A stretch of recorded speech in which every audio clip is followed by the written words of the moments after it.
Welcome back to Secondhand Therapy. We want to remind you that we are not therapists, experts, smart, Smart. anything like that. This is not professional advice. This is not a substitute for therapy. We are not experts. That's the gist. Yeah. We do have a Patreon, though. We have a Patreon, and you know what? I want to thank some of our official Bear Cubs. Oh, yeah. So, okay. Brittany H., Jess M., Steph N., Jasmine S., Allison L., David M., Ashley H. Someone just registered under the letter N. Shout out to N. Kristen C. You guys, thanks for being Bear Cubs. Yes, thank you. You're the reason we haven't killed ourselves. No, language. What are you doing? It's true. You want to lie to Bear Cubs? I'm not going to lie to them. We also have a hotline. Is it a hotline? What is it? We have a phone number. We do. You can call us and leave a voicemail. You can text us and we'll text you back. 818-850-2448. Wow. Again, 818-850-2448. Wow. Call us, text us. Yeah. You know. You can do that. We reach out. We'll be playing them on the pod or responding to them on Patreon, along with a lot of bonus content, and you can get access to episodes early on Patreon and all that fun stuff. Check us out on there. And Hey. Yeah. I know you're saying, and also, yeah, we have a guest. that's what I was getting to. I know. You know what? I wanted to talk about the guest. We have a guest. You've seen her recently at the Netflix is a Joke Festival. She opens regularly on the road for Tim Dillon. She's hilarious. She's funny. She's not currently in therapy. Not currently in therapy, but Has been. has some problems. Has some problems. She's struggling like the rest of us. Her name is Gabby Lamb. She's wonderful. All right, here's Let's the have some episode. fun. We're going to talk with Gabby. Thanks for being here.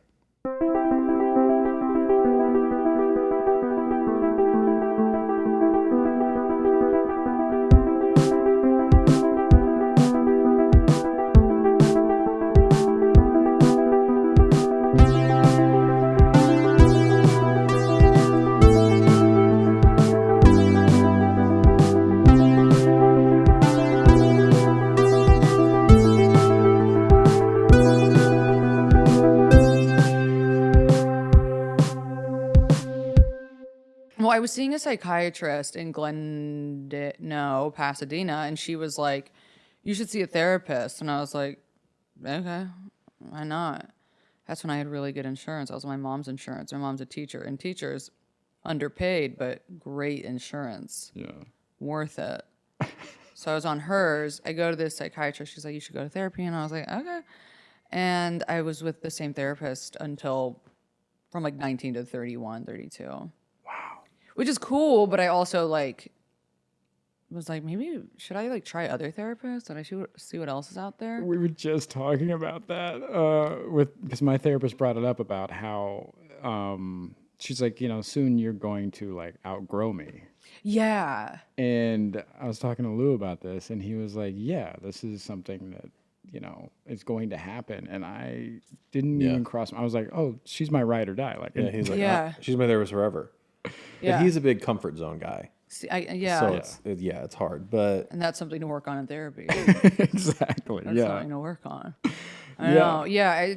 I got very comfortable with mine, and it's nice having somebody that's known you since you were 19. Yeah. But at the same time, it is I started getting okay, do you have other things to offer me? Yeah. Does it ever feel stale? We did. Yeah. I remember we got to a point where she was like, maybe it's we ran out of things to talk about. And she was like, do you think that there's a chance that maybe you ate your twin in the womb? And I was like, what? Is that something? It's like a sweeps week thing. She's just throwing Hail Mary. She did. She was like, oh, I don't know. It's your codependency issues. Maybe it's a twin thing. I was like, is that allowed? is that allowed? Yeah. It was like she just didn't know what else to say. Yeah. She just started throwing things at the wall, see what would stick. Just wet spaghetti therapy. Yeah, really. So that's when I was like, maybe I need a new therapist. Yeah. I don't know. She's great. I mean, she was great. I was with her for so many years, but I'm like, and then I started getting like codependent with her because I was like, well, I don't want to leave her. Like maybe I can work it out with her and things. Blah, it'll be better, Yeah.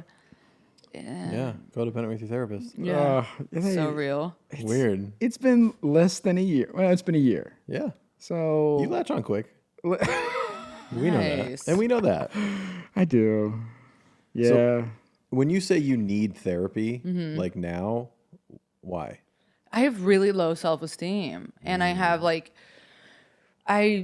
really like looping thoughts all of the time. I have a lot of fear. I live in a lot of fear and it takes a fucking village for me to get out of my head. And I think it is really helpful to have a trained professional who can like give you tools, to help you navigate yourself out of yourself. Yeah. And, that's like what meditation practices are for. And there are a lot of things that you can do without therapy, but it's nice to have somebody who can kind of like give you the tools of like, this is why you're thinking this way.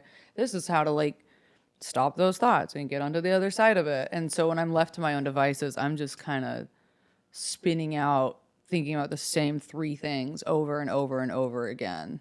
So you find it hard to implement the tools your therapist gives you. You kind of need the check-ins. Yeah, the check-ins are very beneficial because I also I have such a bad memory. And I forget things really quickly. So, it'll stick for a second. But if I'm not, it's almost like the gym, it's like you can go for a couple of times, but you don't really see any growth until you're consistently putting work in. And I feel like that's how it is with like therapy and mental health. You know, the more you like show up and you work through things. I also think that with therapy, you can hit a wall, and I think people like need to take breaks from it. And because I think that like diving too much into yourself all of the time gets a little like exhausting, Yeah. like how much of yourself, I don't know. And then I also get a little like caught up with when do we stop like trying to always unpack like the childhood stuff and just start working through like what we have now. And I understand that like what we have now is probably a result of like, right, it all growing leads up. back to Yeah, but like eventually it's like, okay, we get it. We get where all of the trauma stems from. But like now, how do I like stay present in my life and work through shit? Yeah. So I don't know. I think there are like a million different forms of really beneficial therapy that I've never explored that I would like to. Yeah. Staying present is hard. It's so fucking hard. Yeah. It's like that's like the number one way. That's like the road to peace, It's just staying present. Yeah. It's at the end of the day, that's all that it is. It's just like we like cause ourselves the most fucking pain when we're like thinking about like what happened or what's gonna happen. And then if it's like the thing of, I think like the answer to most of our problems is like right here, right now, nothing's really wrong. Yeah. We're just like 3 people sitting in a room doing a podcast in the middle of the day on a Monday. Like it's all right, Yeah, things are all right. Yeah, Yeah. it's all right. But like, in your head, you're always spinning. You're like, well, what about this thing that happened yesterday? This thing I have to do tomorrow, or da da da, or what, blah, blah, blah. So we just like rob ourselves of joy by not being present. But being present is so fucking hard. Yeah. Right now talking to you guys, I still have like 1,000 thoughts of like, okay, well, like I had a bad set over the weekend, and so like this weekend I have to, and what if I don't get this thing? Yeah. Do you have you been diagnosed with anxiety or ADHD or anything like Yeah, that? hell yeah, Yeah. big time. Oh yeah. Hell yeah. I love that. Hell yeah. Big time. I big time ADHD, and I think the ADHD is what leans into the anxiety, and then that causes depression. It's like a little. Yeah. It's like a trickle down. What about you guys? Yeah, I have ADHD and I just got on meds. What are you on? Concerta. How do you like it? I am loving it. You're loving Concerta. It's been great. It's a Are you stimulant. on? I take Vyvanse. Okay, I hear great things about Vyvanse. I like Vyvanse. I do Yeah. like it. Mm-hmm. Is it also a stimulant? It is. It is. It's the same. It's like, they're all the same family as like Adderall, but Adderall is just a little too methy for me. Yeah, that's what I told the psychiatrist. I was like, I don't want Adderall. It feels just like legal coke. Because it is. And I just hear terrible things about it. So Yeah. but I did want something that would give me a little bit of energy, a little bit of something, so a stimulant. Yeah. And I've taken non-stimulants before and they don't work. Really? Yeah, they don't work for me. So stimulants are like the only things that like help me. How long have you been on it? Oh my God. I got on Adderall when I was like 16 and I was on it until like 25. And then we switched to Vyvanse probably like at 25. Oh wow, so it's been a while. Yeah. So I've been on Vyvanse since I was like 25. Are you noticing a like a fall off in the way it affects you or anything like that, or has What do you it, mean? Because I'm brand new to it, so I'm like, what, 2 weeks in or something? Oh, really? Welcome. Yeah, it's fucking great. It is fucking great. But some of the people have been saying that like you're gonna get used to it and Yeah. it's gonna fall off. Some of the effects aren't gonna be as strong and this and that. So It's are true. are you noticing any of that, or have you noticed that? Yeah, like I definitely have a tolerance to it now. And I'm on the lowest dose, Yeah. but you definitely do find yourself getting like used to it. Yeah. It's like the same way with like antidepressants and shit. Like I've been on Lexapro forever, and it just kind of feels like, I'm like, do I need to get on more? Yeah. Because I'm still fucking depressed. But then I realize like, well, it's not, meds aren't like, it's the end all be all. We have to do a lot of other things. Yeah. But yeah, I do think you hit a point where you like are so used to, it's like anything too. It's like with drinking or smoking weed, like you get used to a certain amount. So then you need to like do more to feel more. Yeah. Yeah. And that's the fucked thing about the pharmaceutical industry is they get you in there. They get you fucking in there. Yeah. Man, we live in a gross world. Isn't it crazy? You know?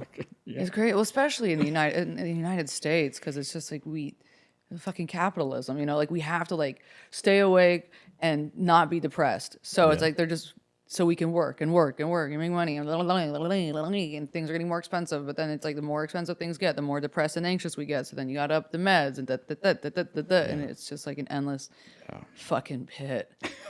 Yeah. America. I know. Fucking endless pit. An endless fucking pit. Jesus fuck. I know. I hate it. I'm about to get so existential right now. Yeah. All right, yeah, go somewhere else. No, go for it. What are we doing? What are we doing? What are we doing? I don't know, but I like the book collection right there. I see the Daily Stoic, Happy Habits of a Happy Brain. Those are all my Yeah. yeah. Yeah, I don't get it. Like our whole existence is just based on barely surviving. It is. It's based on barely surviving. You Yeah. just have to find peace where you can, Yeah. which then comes back to presence. Yeah. But it's hard to stay present when you're anxious about money and, life and that. Yeah, it's always you always just see the clips of like billionaires or like superstars being like, you just gotta like believe in it. You Yeah. just gotta, like, Oh, yeah. it'll happen. And you're like, yeah, you have $1 billion. Yeah. You're saying this you're doing this fucking TikTok from your yacht right now. Like, Yeah. you just gotta believe in yourself. Like, oh, cool, man. It's crazy. Like I was listening to a podcast this morning, actually, that was talking about this subject, and they were saying, they were talking about like the money paradox and how money is like having money. It does, everybody says like money doesn't buy you happiness, but the psychologist on there was like, well, it does. Like it takes away a lot of anxiety when you can like do what you want. You're not like living in a constant state of like lack or fear. But then there's the thing of like, what do you do with your time when you have the money? Are you like spending time with people that you love? Are you taking care of the people around you? Or are you just like, like selfish and trying to like Just flex chilling, having money? Yeah. So they were like, it's important what you also do with the time when you have money. Mm-hmm. That's so interesting. Yeah. Yeah. Because you do hear like also like these super wealthy people being like, I'm fucking still miserable. Oh yeah. Yeah. Because it doesn't fit. Because then you realize it's all like a soul thing. Like Yeah, you're still stuck with yourself. you're always stuck with yourself. Yeah. I think about that too. I'm like, if I got a lot of money, would I be happier? And I'm like, no, because I'm like still an unhappy person. Yeah. The money would make it nice. I could get things that I like. I could have like my own apartment and like nice things. But at the end of the day, it's like, is that really what's going to make me happier? To an extent. Yeah. Totally to an extent. Some peace of mind. Yeah. Like knowing that I have like my bills paid and that I have like more space in my room to put things. Yeah. That would be nice. Not living in like a bunch of clutter. Yeah. That gives me anxiety. But I know I have this fantasy that like if I was super rich, I would like just do like a different philanthropy every day. right. Yeah, Like, that's interesting. Monday, like go hang out with old folks, and like Yeah. Tuesday, go to an animal shelter. But those are like fulfilling things, And right? then I'm like, would I? Yeah. Yeah. What? Yeah. Yeah. Or would I wake up and be like, I gotta go to the gym and then Yeah. go get a $100 lunch and then Right. And just fuck off. yeah, I know, it's interesting. yeah, Yeah, because you're just still left with yourself. Like I would still be sad because I'm just kind of sad. yeah. What are you sad about? Are you sad about your story? Or are you sad about the state of the world? I think a lot. I think all of it. I think that like I live in a constant state of like existential dread, which means that I'm thinking too much about myself. So I think a lot about myself, which makes me sad. You know, like when you're only thinking about like how to get your needs met, it puts you in like a lack state of mind. And I think a lot about myself. And I think that makes me unhappy. But I also then I think a lot about like, yeah, what the fuck are we doing? Yeah, What's going on? You know, like we're sitting here and then there's like a million wars happening. yeah, And you walk outside and there's like homeless people shitting on themselves and like shooting up. And you're like, what's the future of all of this? Yeah. And then I think like if I have kids, like what am I bringing them into? And you know, you just start like, and that, Yeah. yeah. yeah. Yeah. Yeah, my girl and I, we do. We try to go at least once a month, sometimes more. But we do we do a water drop for homeless people on Skid Row. Yeah, so good. Yeah, they're such nice people. Like they will actively be like smoking crack, and then be telling you like, "Thank you guys for doing this. Like, make sure you're careful out here." And I'm just like, It's crazy. "What are you doing? Like, Yeah. there's no one like I'm the help Yeah. to give you a gallon of water." Isn't that crazy? Like, because Yeah. I was doing it, I do this Thursday mornings.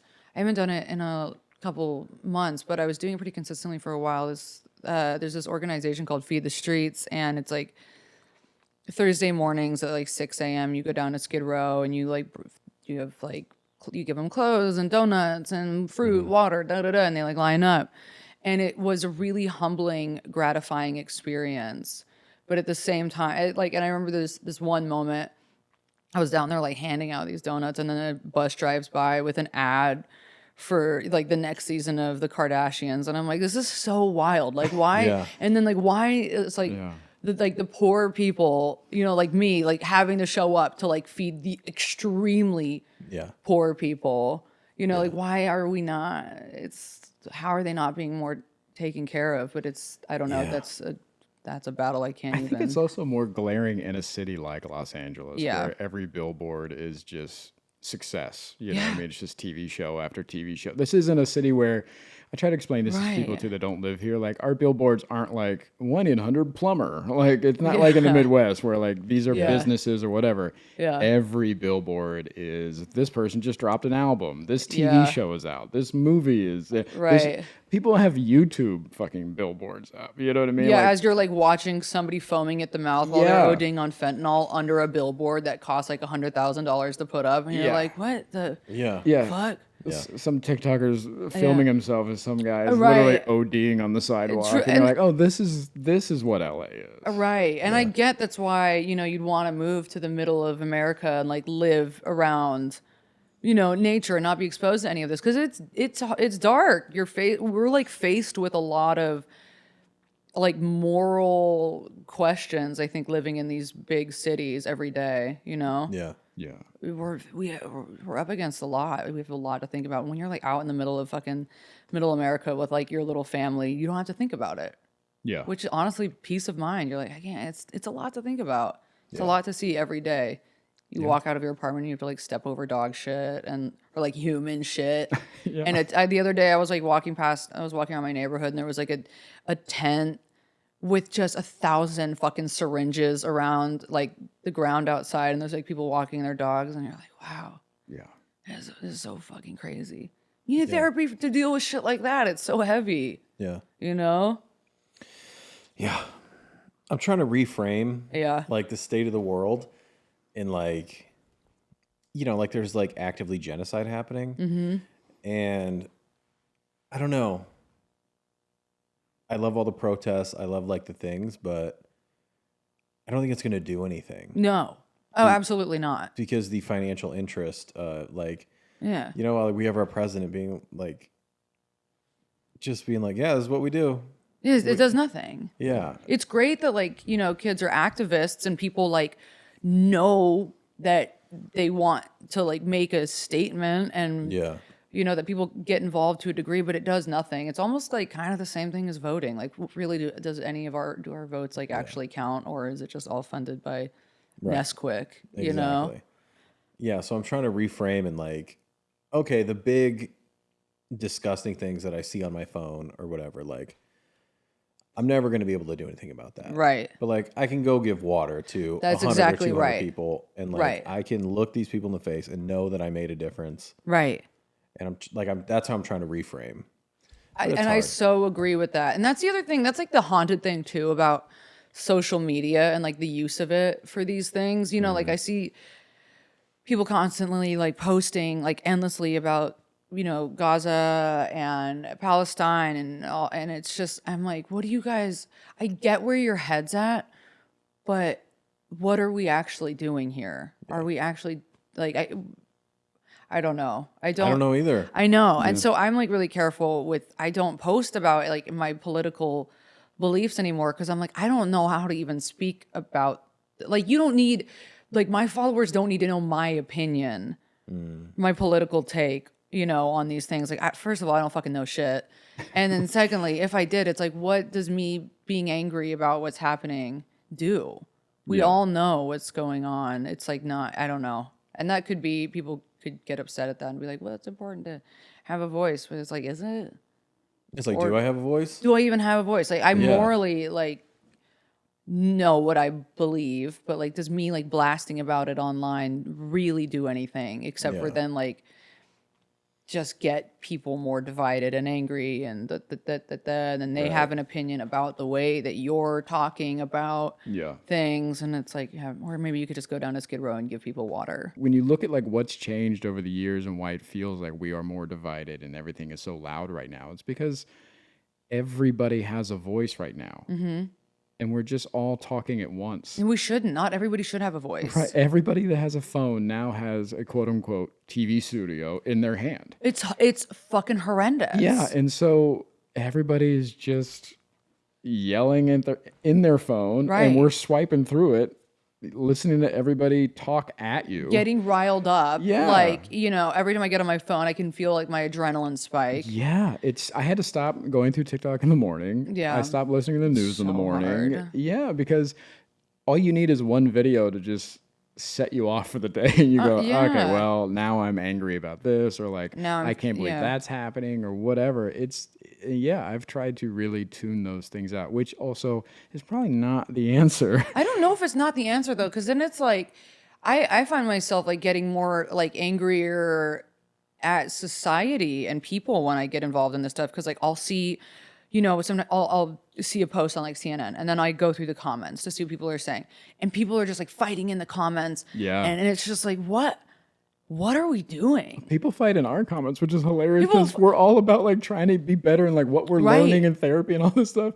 And you'll have people like going at each other comments sometimes about the proper way to do this, it's or like crazy terminology and things. And we're like, we're literally just trying to be better. Yeah. People, it's so wild, and it just like gets me mad. I'm like, yo, like relax, everybody. Yeah. Like I like met fucking Post Malone the other night. I posted a picture of him, but I posted this fucking picture, and some girls started fighting in the comments. Somebody was like, I hope you hooked up with him, and another girl was like, doesn't he have a wife and a child? And then another girl was like, if she's not there, it doesn't matter. And then all of these other girls like swarm in, and they're like, do you know how fucking classless that is of you to say? And now I'm looking at your pictures and I can tell that you're just a fucking hoe. And I'm like, what is happening in my comment section right now of just a picture of this guy? Right. What? How do you... How do you deal with that? Ignore a lot of the time I ignore it because I'm just like, what Yeah. are you gonna fucking Yeah, what can you do? what can you do? Yeah. Does it affect you like mentally throughout your day, or do you ever like? It does when people are mean to me, which happens a lot. Yeah. When it's like if I post, stand up clips or just like stupid videos that I make and people and like guys are really mean to me and I get a lot more people being like, you disgusting, like this girl obviously has issues, like not funny, da da da da da. And that affects me because then I think about like when I go on stage, how many men in the audience like subconsciously do believe that about me. Like I think about because it's a lot of men who are just like, or they'll tell me that I'm not funny, that I'm ugly, that I'm da da da da da da da. And I get on stage and I think about it and I'm like, how many of you guys are in the audience that really believe these things? Because you wouldn't say these things to my face. Yeah. You would never, but you're fine behind a fucking phone and a profile that's like, a private profile.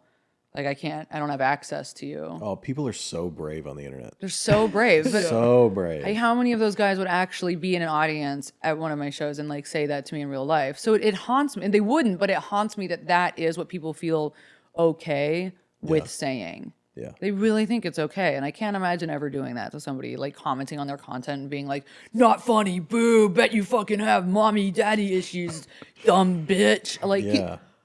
it's haunting that people think it's okay. Yeah. Yeah. And then you like sometimes I'll respond and I'll be like, "That's a crazy thing to say." And I'll be like, "Oh, comedian can't take a joke, probably not funny then." And it's like, That's not a joke. it's not you're You just didn't make a joke. You're attacking me. yeah. Or they'll be like, you're attacking me, and then they'll be like, "Oh, so you can come online and say these things, but I can't say anything." And it's like, well, yeah, we're not on the same playing field. Yeah. You're just a guy that like works at a bank in Iowa. I'm an entertainer. Yeah. We're not on the same, but they think that they have access to you because they can leave shitty comments. Right. So they're like, I can do it. Yeah, I think you just said is people think they have access to everybody now. They do. So the playing field is level. It's like a leveled playing field. Like people can go on like Justin Bieber's Instagram and tell him that he's a piece of shit, because they have access to him. Yeah. It's crazy. They think they're as important. Yeah. You're not. You're simply not, because if you were, you would be there. Yeah. And it's really hard to have like that kind of success. But people think because they can like leave a blind comment on a celebrity's Instagram that they have that same, Yeah. like, look at me, I can say it too. It's like, you can't. Yeah. You can physically, but like you actually can't. Do you have any rules with your DMs or anything? Like, do you check your DMs or are you just like, I do. yeah? I do Oh, check them. why? I Why don't do that? respond to them. I don't respond to them, but I do check them because I'm a sadist. Yeah. So I'm a sadomasochist because I like seeing Yeah. what people have to say. They're horrible. You're the same way. Oh, absolutely. You always check your DMs. I need to know. You need to know. I need to know. It's like a stand-up thing, huh? You got to know if they're laughing. Not only laughing, but just opinion at all. Like I need, yeah, I need to gauge it. But and then it like doesn't matter anyway. Right. Like, It doesn't matter. I had somebody the other day who like wrote me and was like, after this last video you posted, I will no longer be attending your shows. You're so sexist and da da da da da. And I was like, okay. Did you know who they were? No. Exactly. No. I didn't know you existed. Yeah. Think I give a fuck? He was like, I just saw you in San Diego and I will no longer be attending your shows. I'm like, okay. It's like when people threaten like, like Target or something, they're like, I will never be coming back to this establishment. You're like, okay. Okay. You didn't, okay, fine. Yeah. And I used to work at Verizon and people would, I'm going to cancel my service. And you go, okay. Cool. Dude, Oh no. you think my last name's Verizon? I don't give a fuck, man. Right. Yeah. And if you spent all the time giving a fuck about that stuff, you would have no peace. And I already have very little peace. So it's like things like that you really have to just not. It's like, okay. Yeah. Bye-bye. Do you think that's what their objective is? Is just to like take your piece or like get in your head? Yeah, I think so. Yeah. Is to let you know that you offended them and that Yeah. they'll no longer be. They just want to feel heard. Yeah, they want to feel heard because I'm the one who's like making the content. I'm like, my voice is out there, so then they feel like they're like, I'm gonna be heard too. Since you can say whatever you want, I'm gonna say what I want to you. Yeah. It's like, okay. Yeah, I don't get it. I know. And then it's like, can everybody just get fucking therapy? Yeah. Yeah. Including me. Like, everybody, you know? Yeah. Fuck me. I posted this stupid thing. I don't even know. I always just like post stupid things, whatever. And then like all of these people, I was talking about how like I don't trust people who like love their parents too much. And people got so mad. They got so mad and they're like, you obviously need therapy, or like you need a new therapist if this is what you really believe, blah blah blah. And I'm like, you guys, okay. Okay. Is that what your therapists are teaching you, is to like go and like talk shit on? Yeah. It's just to disagree Somebody's with. Just get mad Instagram. at somebody you disagree with. Yeah, but that again, like that's the difference, is that like I'm an entertainer. I like make, it's like you make up, you like embellish things Right. for content. And most people don't understand that. They don't get that you can like embellish a state of mind, or like, I don't actually deep down believe that people that like love their families suck. But like, the whole thing was like, I don't trust like women who like love their dads too much, or like guys that are too close to their moms. And people were just like, that's so wrong. No, that's actually true. It is actually true. It's like it is like a little bit true. And at the end of the day, I'm It's like, I very don't actually true. give a fuck. But like, you think about it, and I'm like, I have friends who like sit on their dad's lap still and like kiss them on the face, and I'm like, ew. Oh, cool. Yeah. Yeah, no, that's a picture of healthy right there. Yeah. Or like, I don't know. It's so funny. Like even yesterday was Mother's Day, and like seeing the Mother's Day, and maybe it's like. Maybe it's because I am bitter, but also I do think this is just how I feel. Like, I saw a bunch of girls posting their moms being like, my mom is my best friend. She's a and I'm always just like, ew. My mom is my mom, but like, she's fine, but she's not and like, cool, I guess if you have like a healthy relationship with your mom like that, but it always kind of weirds me out. There is a part of it of like this mother-daughter thing with like daughters that like kiss their mothers and are like, my mom's the most beautiful, tender woman in the world, and she's the mom of my blah, blah, blah. I'm like, okay. Yeah.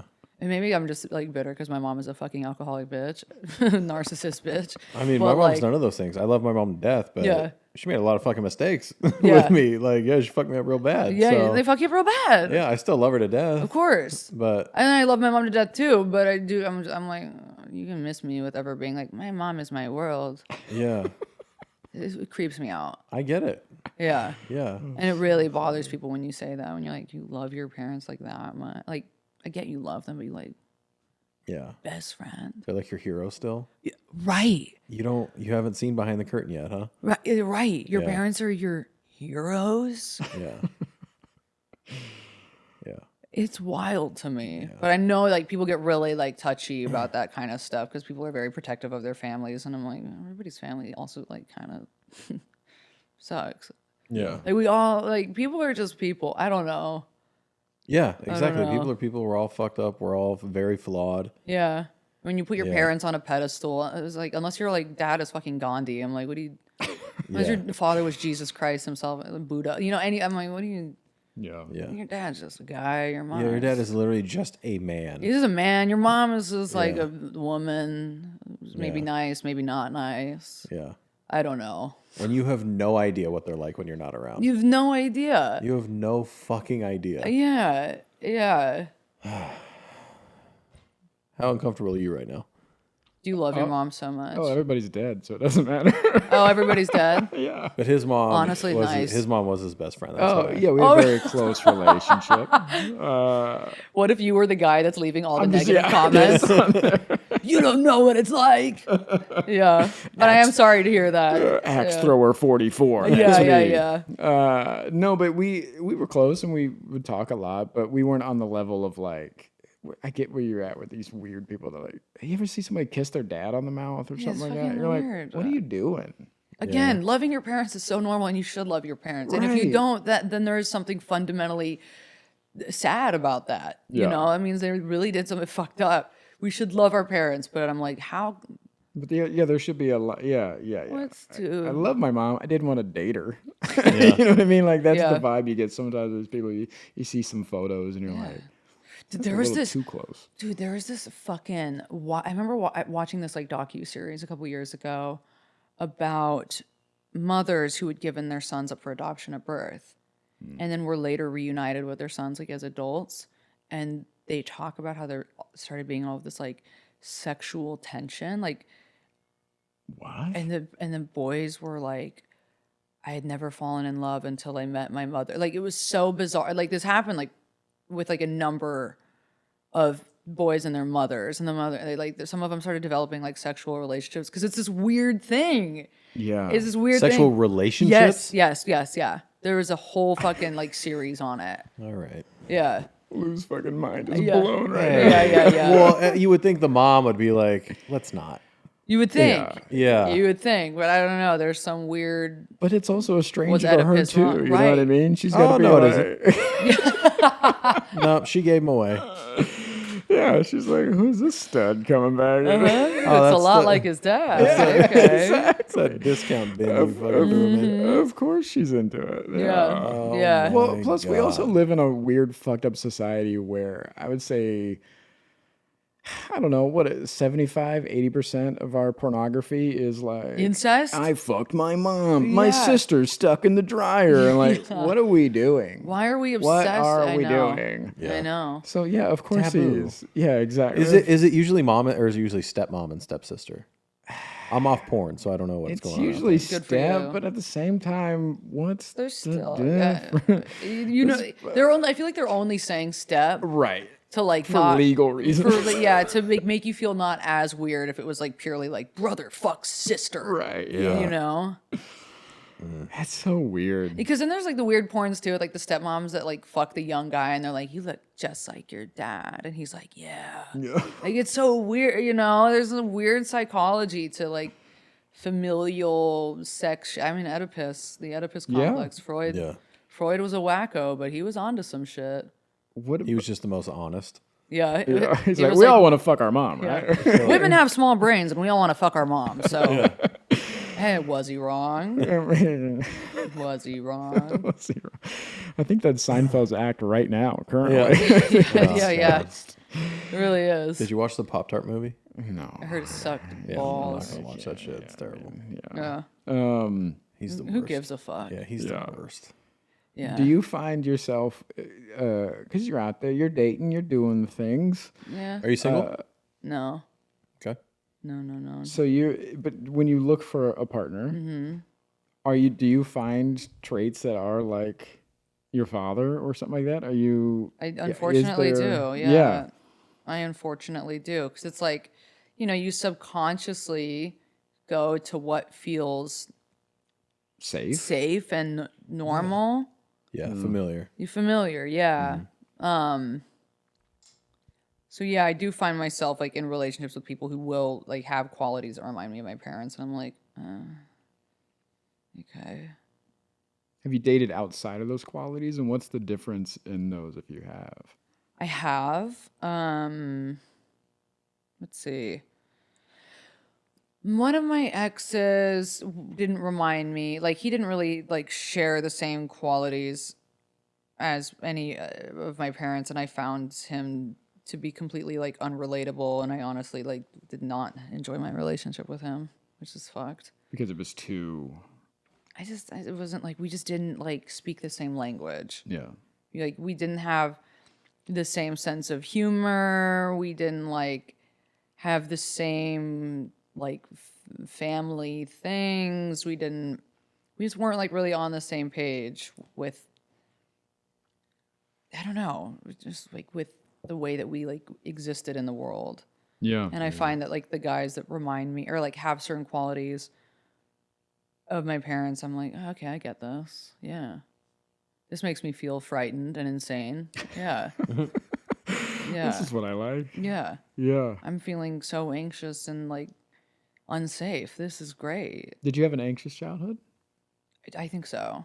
I mean, like I had a loving childhood, but I had like my parents loved me very much, but My mom is kind of like an alcoholic narcissist. And even though she loved me very much, she was very like conditional. And if I, would tell her things that affected me or that like hurt me, she would be like, that's not, no, that does not, no, it doesn't. That's fine. Like, she never like listened. There's no accountability. Right. No accountability. And then she would make everything about herself. She'd be like, well, if that, you don't know how it was for me. If that makes you sad, you don't know what sad is. I know what sad is. So I grew up like not believing how I felt as a result of like a denial of feelings. Like every time I had a feeling, it was denied. So I have that a lot now in adulthood where I'm like, is what I feel real, or am I just like neurotic and like being, and it comes up a lot in relationships, a lot of insecurity and like emotional instability because I'm like, am I safe? Am I like, does this person really love me? Do they not? Da, da, da, da, da, da. Like, am I stupid if I say this? Are they gonna get upset? Blah blah blah. And I think that's totally a result of like the way that I was spoken to as a child. And then having like a dad I love my dad, he's great, but he's like a giant baby. Like he's a toddler man. Yeah. He's like a funny guy, but like he has no emotional depth. Are your parents still together? Fuck no. Nice. But they're friends. They're friends, but they're like not. Yeah. No. The two most like opposite people I'm like, how did this ever happen? Are you the only child? Yeah. I have half siblings. My dad has two older sons from a previous marriage. Yeah. Yeah. That's tricky. It's always weird when you see your parents and you're like, what were you guys ever thinking? What were you ever? Yeah. And I grew up in a household where they didn't love each other. Yeah. They stayed married until I graduated high school, but like it was always very clear that they just like did not love each other or like fuck with each other. Yeah. They were just kind of like friends. Yeah. So it was weird. Like now I didn't know what like love looked like in like two healthy adults, Yeah. like an angry alcoholic mom and a dad who like had affairs and smoked weed in the backyard. And you're like, okay. And like nobody was like loving Yeah. to each other. Yeah. They're like together out of obligation almost. Yeah. Yeah. Damn. I know. It's wild. Yeah. Yeah. My parents, I don't get it at all. Are they still together? No. Yeah. They got divorced when I was 2. Oh, really? Yeah. That was that. I don't have any memories of my dad in the house. Wow. Yeah. But I can't imagine them. I imagine they would just be yelling at each other all the time. Yeah. That's what it was. That's what it was like in my house. It was always yelling. Yeah. Always. How about you? Well, my mother was queen of people pleasing, so she stuck with my father longer than she should have. Yeah. Classic woman. yep. That's what we do. Yep. He'll change. He'll come around. He'll be better. Yeah. My dad, I joke that he was on everything but the right path, Yeah. And their relationship was always turmoil, and I didn't know that as a kid. My mom sheltered a lot of that from me, Which is good. which is good at the time. Right. As a child, you shouldn't be exposed to like the disgusting Right. parts of an adult relationship. Fucks me up now. Yeah, that right. I'm like unpacking things. I'm like, Yeah. oh, that's what's going on. This recently happened was my therapist was asking me about my anxiety. We're diving more into that about when I feel unsafe and my people pleasing and all these things. And she had brought up, she said, she's like, is there anyone you could ask to see if maybe there was some kind of like sexual assault or They molestation love that when one. you were young? They she's love like, come going on, to big that. money, whammy, Yeah. no Yeah, whammies. yeah. And He's got to have something. he's got to have something in there. They always You do were in the Boy Scouts, right? For sure, Yeah. ask somebody. Yeah. So on a recent trip to see my aunt, who is the only person I have left in the family who's living, I was like, I remember I asked you that once. yeah. And I brought it up to my aunt. And I was like, hey, you're the only one I can ask. Like, was there any kind of molestation or sexual assault when I was young? And she's like, no, but there was a lot of fighting when you were young. Your mom and dad would fight all the time. Yeah. And I don't have any memory of that because I was so young. And, Yeah, you know, it was just like block it out. 0 to 4, 0 to 5 kind of area. Which are very formative years too, which is Yeah. crazy that you don't remember them. Don't remember any of that. But yeah, that's what my aunt brought up. And so when I brought it up to my therapist, she's like, "Oh yeah, that connects." She's like, "That would kind of do similar damage to you about Right. feeling unsafe and people pleasing and not wanting to upset people and always looking Right. for, I'm reading everything Right. all the time." It's crazy from 0 to 4 too. It's like those are such insignificant. The fact that we have no memory of it, Yeah. Yeah. but they're so delicate. There's a great story. My dad was babysitting me one afternoon. I say my dad was babysitting. That's my dad was. Your dad was like- just being a dad. My dad was Your dad being was a dad. being a father. Yeah, one afternoon, my mother was working, and he was on shrooms or something. He was tripping out, Hell yeah. and he thought that the government was coming to get him. Oh, okay. He literally thought there was like army tanks and So shit it did outside. that. Okay. Yeah. Was he schizophrenic? No, Okay. just mushrooms. Well, it started to come through. Yeah. Yeah. And so he, Also, that doesn't sound like mushrooms. well, maybe it's something. Yeah, exactly. That sounds like a manic episode. Yeah. The army's coming. The army's coming. That's always what people. Acid, whatever. Yeah. People in manic episodes always go to that. They're like, the government's The here. government is outside. Yeah. So he had all the curtains closed, Yeah, all the doors locked, and he had a gun, and he was like Oh. on guard. My God. And my grandmother came over to the house to come get me because I'm a fucking baby. Mm-hmm. And he wouldn't open the door more, like the little door chain and stuff. He's He like, I wouldn't let know her that in. you're part of the government. Yeah, and he had the gun and all that stuff. Mm-hmm. And my grandma bit his hand through the little lock chain. Is that his mom? No, Your mom's my mom? mom's mom. Yeah, Okay. bit his hand until he dropped the gun, and then she fucking shouldered the door Oh open. my And God. went in, like pushed past him. He's all fucked up. Yeah. And then went in, grabbed me, and got the fuck out of there. How did she know that he was all shroomed out? Did he call her or something? My mom called. Yeah, he was calling my mom while she was at work. And he was like, "Something's tripping, happening." We gotta get out of here. Wow. Yeah. That's wild. Yeah. So. Thank you, Daddy. And here's the thing. Don't remember any of that. Don't remember any of it. That's a huge traumatic memory. Don't remember it. Yeah. You've never told me that story before. Oh really? Never. Oh yeah. Grandma with the gun is a great story. Wow. Grandma with the gun. Isn't that Grandma wild? bit dad. Yeah. Oh yeah. So my grandma would joke. Once I found out the story later in life, my grandma would joke about it all the time. When she found out I was smoking weed and like all these things, she was like, Yeah. "She's like, I'm gonna come over and bite them fingers." Chomp, chomp, chomp. It's not So like funny. That's so funny. For sure not mushrooms though, right? No, that's bath salts. Yeah, I don't know what it was, but Yeah, it that was it something. was the '90s, and He was on PCP. Who It knows? might have been Clorox, buddy. Yeah, Damn, that's wild. yeah. yeah, it is. So do you deal with rejection sensitivity as well? Because I do. Yeah, Yeah, big time. yeah. I think that also goes into ADHD and those kind of things Yeah. too. But So feeling bad. unsafe and all those things and unsure of ourselves and Oh, not yeah. knowing if somebody likes me or not is always a weird gauge for me. That's horrible. I think it's yeah. also why I have kind of started looking the way that I look, because I'm always like, oh, if people don't like me, I'm gonna make myself unlikable already, so I'm safe. It's all just a tactic to subconsciously. It's probably a tactic to feel like I'm in control to an extent of what people think about me. I don't know. Yeah. Yeah, but I do have rejection sensitivity for sure. Which is such a crazy thing to have, as a comic. Yeah. Yeah. It's the whole life, my every day is just rejection, rejection, rejection. Yeah.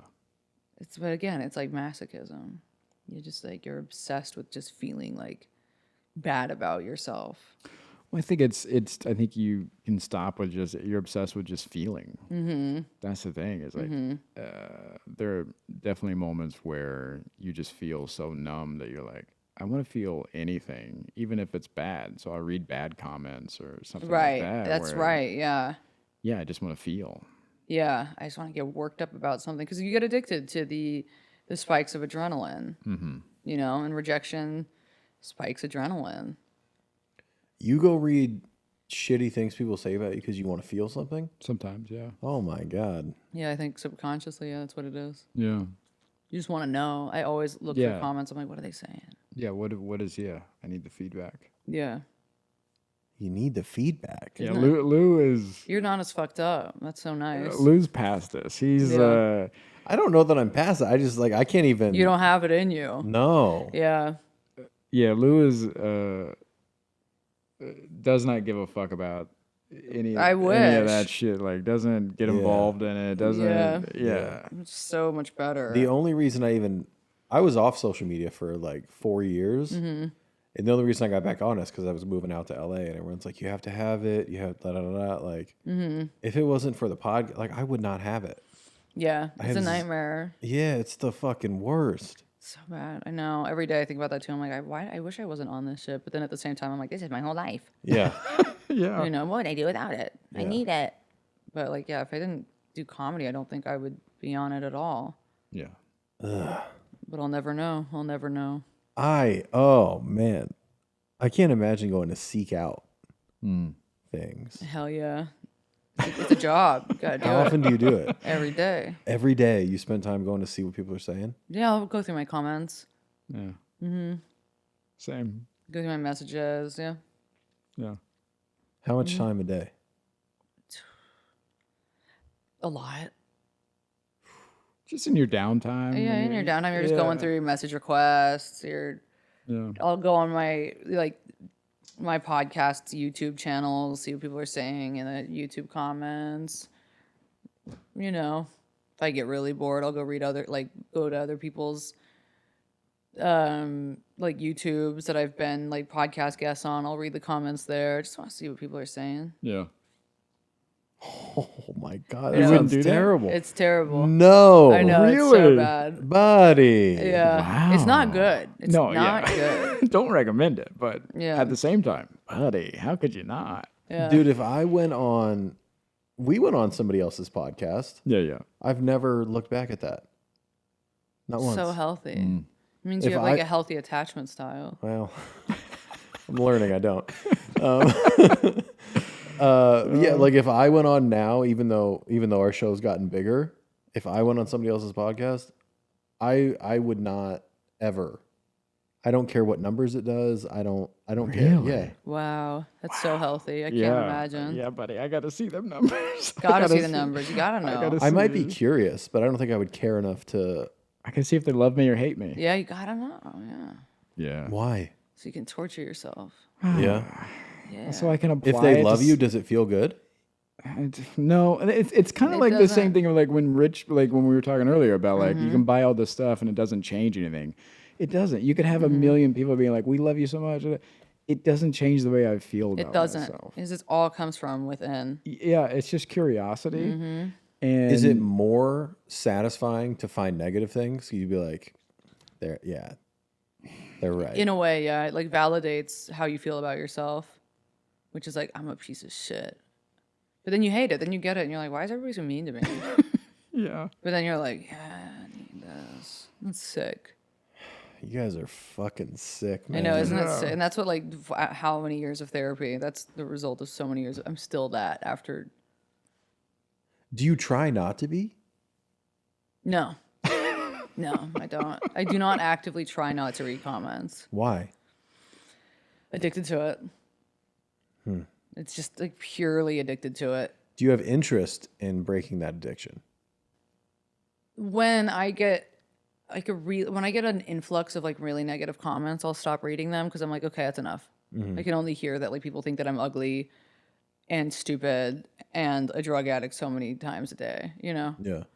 So it's like I'll reach a point where I'm like, okay, I don't need to read this anymore. Do you have interest in just not reading them? Not really. You're not even interested in it? Not really. Damn. I know. Wow. Do you has sobriety changed that? Have you picked it up more since being sober? Is I it think kind I've of picked like it up. one of those things where Yeah. How long have you been sober? 4 years. Well, I stopped drinking. I got sober January 2020, and then I started like a year or two later. I think I started doing like mushrooms, and then because I was like, whatever, it's mushrooms. And I was like, well, fine, I'll just do Molly.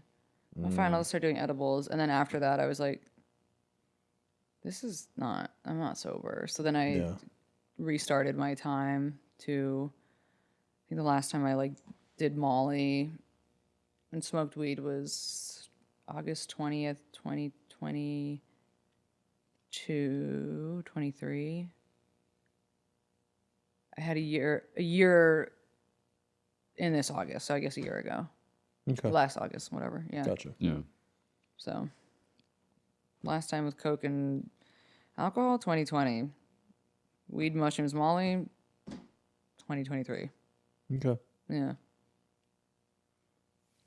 Yeah. What was your question? Sorry about sobriety. I was trying to get context. Do you think with the absence of all that, it has heightened your desire to go and seek out those comments, or this new addiction has replaced this old addiction pretty much? I think so, but I also think that I would still be doing it if I wasn't sober. It's Yeah. like kind of how I am. You know? Yeah. I would still be in it the same amount. Did you decide to get sober, or did somebody kind of like have a come to Jesus moment with you? It was kind of both. I just like kept doing the same thing and it just wasn't working. You know, I like kept drinking and like wanted, you know, different results. I wanted this guy back. So I would drink and drink and drink. It didn't make anything feel better, you know. It just I got two DUIs. I was like, this is just not. And my friends when I got sober were like, oh, we didn't think you had a problem. But that's also probably because they're all also alcoholics that were drinking, and you know nobody wants to look at it. But I had a friend who was sober, and she was like, I went to do her podcast, and I was like hungover, and she was like, have you ever thought that I'm not getting sober? And I was like, no. But then I was like still asking. I remember like asking people that I knew were sober. I was like, I need to do that. And once you start finding yourself being like, how do you do it? I need to do that. That's when it's like, you know that Yeah. maybe you should slow down. So it's kind of both.